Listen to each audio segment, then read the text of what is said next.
Hey there, Pythonic Accountant here. Today we're going to take a look at a very underrated generative AI capability, and that is the vibe coding or code assistance available in Google's Colab notebook. So if you're not familiar with Google Colab, that is a really, really great environment that looks like this. And it's just colab.research.google.com. And the really cool thing is they have now built in Gemini as part of this coding environment. And so you can just enter into this chat mode using the Gemini button or icon. And I moved it over to the right side just to make it, easy to kind of chat and see my code at the same time. And just to show you how easy it is, I'm going to say write a function that calculates conversion of Celsius to Fahrenheit. I'm sure I spelled that wrong. That's okay. It'll understand what I'm looking for. And so what it should do is pretty quickly propose what the addition is, and there it is. And then I can click accept and run, or just accept. So I'm going to hit accept and run. And then once it adds that function, I can now add a new cell, and I'm going to go ahead and convert this 28, which I know the answer is 82. And there we go, 82.4. So 28 Celsius is around 82 degrees Fahrenheit. That's the only one I've memorized. So the real interesting thing here is we're going to take a look at one of my older videos, way back in the day, video number 3. So in this one, what we did was we had pulled a URL, and this is an SEC filing for a set of financial statements. And what happened is over the years since I did this in 2019, wow, it's a long time ago, there have been some changes made to the way that this website, SEC, does not allow, certain, I guess, bots to go and access the website, at least without the right parameters put in. And so I saw some comments in my comments log. I had a lot of good comments, but um, sorry it took so long, buddy. But people were saying, why do we get a 403 error? And I got a few other 403 error comments, 403. And so I realized I should probably fix this. But instead of just trying to figure out from scratch, I said, you know what? Maybe I can use some vibe coding to help me out here. So what I did was I took a screenshot because I didn't remember where this notebook was. I was too lazy to go find it. I just took a screenshot here, plugged it into just ChatGPT and said, give me the code from this image. And this is the code that I got. And this is the only part I can't do within Google Colab. It won't accept an image. It won't read an image, rather. And so now I've got this code, and I did validate that this is the correct site. So once we copy this code here, I'm going to plug it into here and try to run it. And sure enough, I get the 403 error. And if I double check this site, you can see this is an accurate website. So I can access it. I can see the text here. But for some reason, when I'm just using the Panda's built-in read HTML, it's giving me an error. So what I'm going to do is I'm going to say, hey, help me getting 403 error on this code. Fix it. And let's see if it can figure it out. So the beautiful thing is Gemini is really good at coding. It's really good at inferring and understanding things. And sure enough, it says, looks like you're getting a 403 error because the website is preventing automated access. We can try fixing this by adding a user agent header to the request, which might make it look like a request from a web browser. So let's go ahead and I'll accept it, and then we can try to run it. So I haven't run it yet. So now let's just take a look at what the changes are. It kept the URL. It's added a variable called headers, which has user agent, and it's telling the website now that instead of just some random, request from a bot, now it's a, actual URL, actual website that's trying to access it. The user agent is using Mozilla 5.0. And then it added a little bit of error handling, trying and accept. So it's trying to get the response. It's going to raise an error if there's a bad status code. But then if it works, it's going to add the HTML into a data frame. And then it's going to tell me how many tables there are. Now, this one doesn't maintain the original code, so it doesn't have that original table in it. So we'll have to go back and see. I think oh, you know what? I didn't put the actual table in here. It's 238. So we'll grab that later. So let's go ahead and see if this works. So I'm going to run it. And oh, it's still got a 403 error. So let's see if it can help me out here. Still 403 error. else? Try.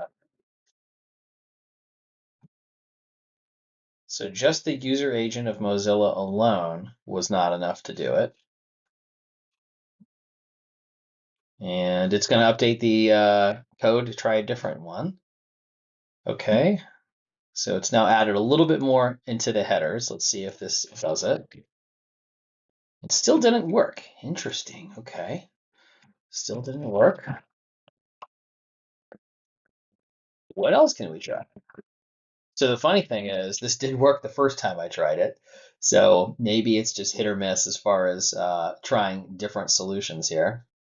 If this one doesn't work, I'll go and check what the actual answer was. And yeah, sure enough, it did not like the answer here. So let's go and see how I solved it last time. So if I went here, okay, so I've got a Google Colab where I did get this to work last time. And oh, this is so interesting. So this one, it said user agent had a username and an email address. So let's see if we replace the headers with this one here, if that works. Do. Okay, and it worked. That's so interesting. It worked when I used this header. Why is that? So let's see if it can understand and explain why. And the funny thing is, Google Colab's the one that suggested that last time. So this one worked because the website security is designed to block common or generic user agent strings used by bots or scrapers, but by providing more specific and less common user agent string, one that includes information like an email address, it appears more like a generic automated script, or less like a generic automated script and more like an identifiable entity. Some websites might have rules or filters that allow requests with less suspicious or more unique user agents to make it there. So that's pretty exciting. So that's awesome. We got it to work. So again, not always perfect, but this did rewrite my code for me. And the first time I used Gemini, it did work. So that was pretty interesting. So I just wanted to share that the Gemini, agent within Google's Colab notebook is really powerful, almost always right. Sometimes needs a little help, but this is just a very small example. I mean, you can do so much more. Like let's try one more thing. Let's say, okay, build me a basic accounting transaction, putting system classes, functions, and balance and GL details. I don't know if this is going to be asking it too much, but let's wait and see. Google Colab's very robust, and Gemini is very robust. And let's go ahead and accept an auto run. That means I'm just not going to approve everything in between. And so, oh, this is so exciting. This is just like the other vibe coding. So it's come up with a list of steps that it's going to take. It's going to prepare, it's going to design the core classes, implement transaction report. Like this is much, much more robust than just a basic, hey, write a single function for me. So if you have not tried this, I definitely encourage it. And the cool thing is this is all built into your browser. So you just go to colab.research.google.com. You should have access to Gemini. I don't know if it's available for free or if you have to have a subscription. That's the only question I will have to validate. So you know what? Let's just check it while this is running. So if I go to Colab and I log into Pythonic Accountant's account that does not have subscription to Gemini, that should tell us whether we have access to it or not. So Gemini, and then I clicked this button to move to the panel. Okay, so yeah, this is my Pythonic Accountant account, which is not subscribed to the paid AI model. And let's just type the same thing and see if it gives me any, gripe about it, or if it says, sure thing, you got it.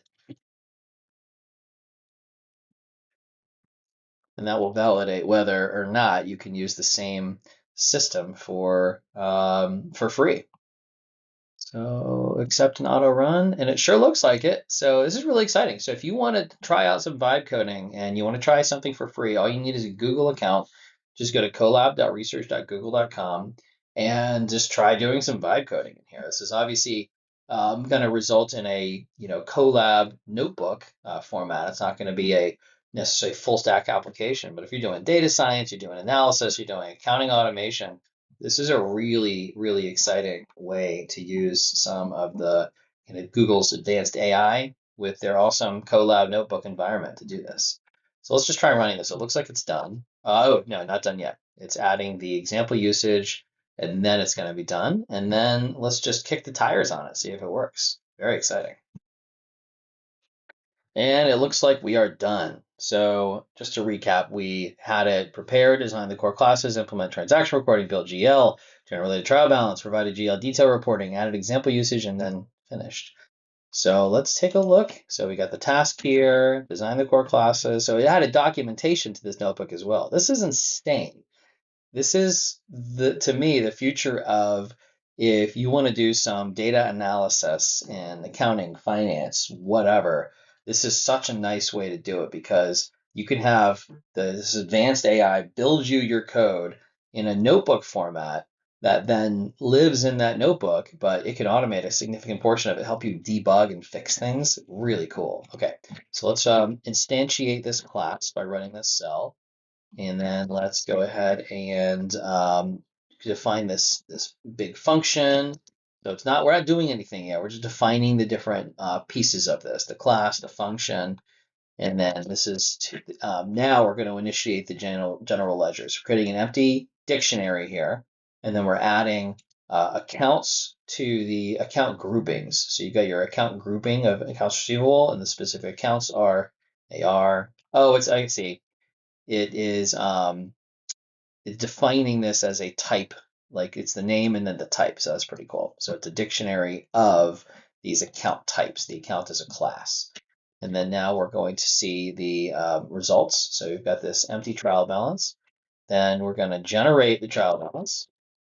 And now we have, let's see, group by, describe, got some summary statistics here. Interesting. Now we've got a generate trial balance. Okay, so this is actually generating the trial balance here. There's no balances in it yet. Now we've got,